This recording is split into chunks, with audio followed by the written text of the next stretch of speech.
Three Dogmen at the Waterfall. Dear Scary Stories NYC. I dated a young woman for about 5 years that I broke up with this past autumn. She and I would sometimes find ourselves working in the area of Somerset and Seven Springs in southwestern Pennsylvania, and when we did, we would try to find some time to sneak off to our favorite little waterfall, aka the Coal Run Waterfall. Sometimes we'd find people already there, and one time we showed up when 3 large male adult dogmen were using the location for their own private reasons. I imagine that's the story you'd probably most like to hear about. Southwestern Pennsylvania is kind of a weird place to start with, as far as I'm concerned. It's right by West Virginia, where I was born, which I think is the weirdest state in the Union. Pennsylvania makes the top 5, though. There are those mountains and valleys stretching through PA down into West Virginia that seem to be places where weird things just happen. Sure enough, our story happened in exactly that kind of a place in southwestern PA. So, I forget if it was a Saturday or if we were sneaking an off day into the middle of the work week, but my ex-girlfriend we can call Hattie and I had driven to the waterfall parking lot on a nice sunny afternoon. It was about to become evening, but we were hoping to get a nice romantic half hour or maybe hour there before the walk back to the parking lot. When we arrived and we didn't see any other cars parked there, our spirits were high that we would have the place to ourselves. Walking through the woods, however, I saw Hattie making a face, and soon after, I also smelled what had been causing her to look unhappy. You know the smell of a wet dog, don't you? Well, imagine that wet dog got his face rubbed in his own poo by his master, and you'd be starting to get into the neighborhood of what we were smelling. As we arrived at the waterfall, we saw the source of this terrible combination of odors, and the source of that terrible combination of odors turned around and looked right back at us. That scene that we were looking at kind of redefined both my life and Hattie's as well. In fact, we've broken up since then, and just about the only subject we both are still willing to discuss with each other is this particular cryptid sighting. I hope she always stays interested in the subject and willing to talk to me about it, at least privately. She's afraid her mean boss would cancel her if she talked about it publicly. That's why I'm calling her Hattie in this email, instead of her real name. These days, I separate my entire life into 2 sections, before and after this moment, when I saw not 1, not 2, but 3 different adult male dogmen. As I've already indicated, this wasn't like we were watching 3 animals on our computer or TV set. We walked into a private scene, interrupting whatever had been going on between these 3 individuals, and now Hattie and I were inside the scene. We were part of it before we knew what we were walking into. It was one of those missteps in life where if you had any warning at all what was going to happen next, you would never have done what you just did. So, there was that brief moment of surprise when the dogmen were as shocked by what was happening as we were. And I'm going to try to remember everything I saw in that moment of calm before the storm, so that you hopefully get a sense of place. It was pretty late in the season, a warm autumn or early winter day. The big stinky dog apes were enjoying making the whole waterfall scene. One seemed to be facing away from us, using the falls in a way like a shower, allowing the water to fall onto him. Another one squatted on top of a large rock or boulder. It looked like it was bending over, trying to get a better look at me and Hattie. Then, silently, a third dog head poked its way past the side of a tree that it had been hiding behind. It had an almost comical look of curiosity on its face that quickly hardened into a look of abject hatred when its eyes focused on me and my then girlfriend. Each of these creatures reminded me first of chimpanzees, probably because of the coloring, but they were larger, and they had better posture. They also did not have heads that looked in any way like a primate. These were dog-headed primates, or else these were canine or vulpine creatures who had adapted some simian qualities. Of course, it could have also been an example of parallel evolution.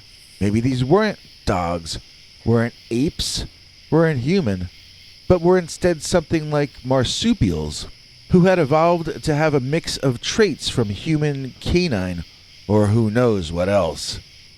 I won't lie to you, when I was a kid, I watched my father's entire set of In Search of with Leonard Nimoy that he had taped off of broadcast and cable onto VHS tapes over the years.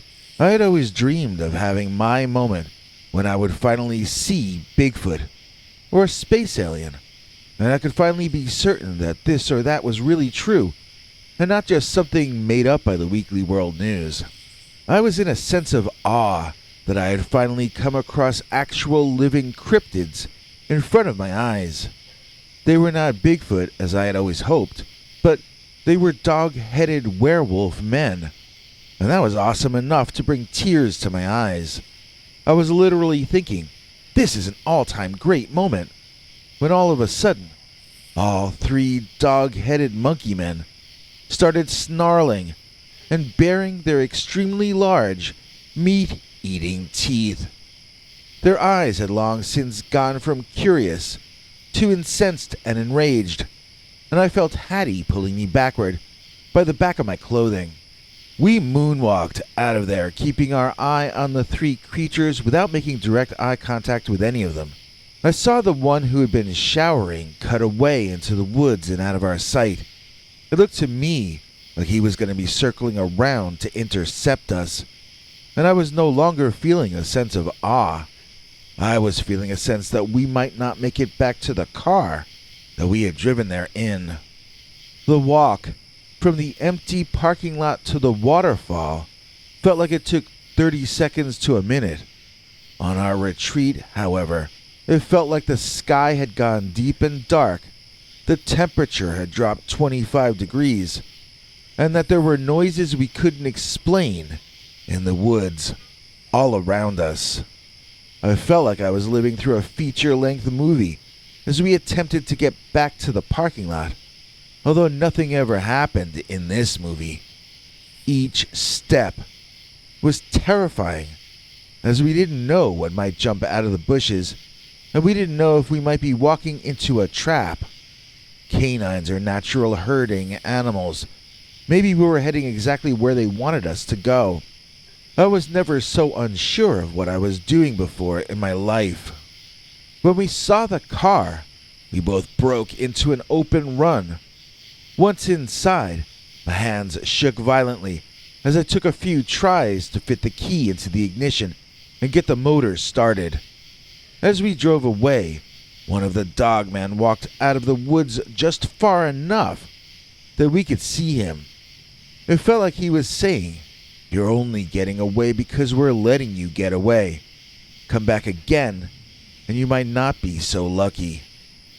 It might sound weird to you, but the incident had an extremely negative effect on both of us and on our relationship. One of our favorite places to go had turned deadly, and it felt like life was forcing us to grow up in different ways from each other. After that, we expected to find that this waterfall would fall into obscurity. After all, who would want to visit a waterfall that had been claimed as turf by a pack of wild dogmen? When I looked it up, though, the place seems to be as popular as ever. I find it hard to believe, but it seems that the only people to have any claim of being messed with by Dogman over there are me and my ex-girlfriend. On the day I checked to write this to you, the waterfall gets a 4.6 out of a 5 rating on Google Maps, with people really loving the place. There is one 1-star review, but even that one does not mention the Dogman. It is quite possible that we are the only human beings in world history to have seen 3 dogmen bathing in the Coal Run waterfall. Then again, what does that 1-star review say? Why?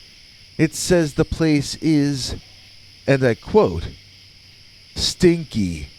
So maybe they also visited the falls on a day when there were.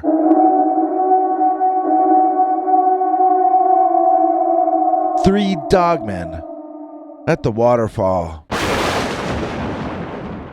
Sharon Smirnoff liked the vodka, more badass than an ornithopodka. Please join us in thanking this episode's executive producer, Sharon Smirnoff. In exchange for helping this channel survive these uncertain times, Sharon gets some of our fun perks. For instance, Sharon gets to see all our secret, uncensored, scary Dogman stories far too wild to ever run on this channel. And so can you. Either join our PayPal subscribers club at peterbernard.com or else click that join button under this or any of our YouTube videos and become a Scary Stories channel member. Now, here's international TV spokesmongrel Henry Lee Dogman to fill in any deets I may have left out. Hank? Thanks for watching till the end. If you liked what you saw, please consider clicking like on the video or sharing it with your friends and family that you think might also be interested.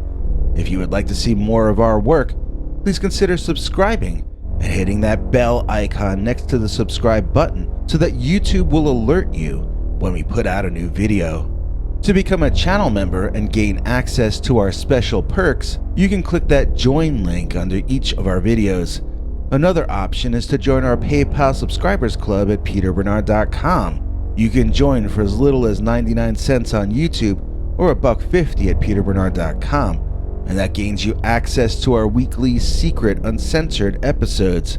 If you'd like to see our 21 hours of archives of uncensored Dogman stories, then please join at the $3 level or above. To get to watch our shows in advance of the public, please join at our $10 level. That gets you all the perks. If you join our channel memberships, you need to check our community page here on YouTube in order to get the links to the secret videos and other perks. If you're in the PayPal subscribers club, Peter will email you all the news and links himself. Once joining the PayPal club, which is Peter's homemade club, please give him a chance to see that you've joined and to compose you a personal welcome email, as none of that is automated. But whichever you join, we'll name you an executive producer for the next available episode. Do you have a scary experience that you'd like to share with us? You can email us at scarystoriesnyc@gmail.com or call our Scary Stories voicemail hotline at 804-LA-SCARY. That's 804-537-2279. It's a Google voicemail box, so that means it keeps cutting off after every 3 minutes. If your story is longer than that, please keep calling back and we can piece it together on our end. Good night, and have a scary tomorrow.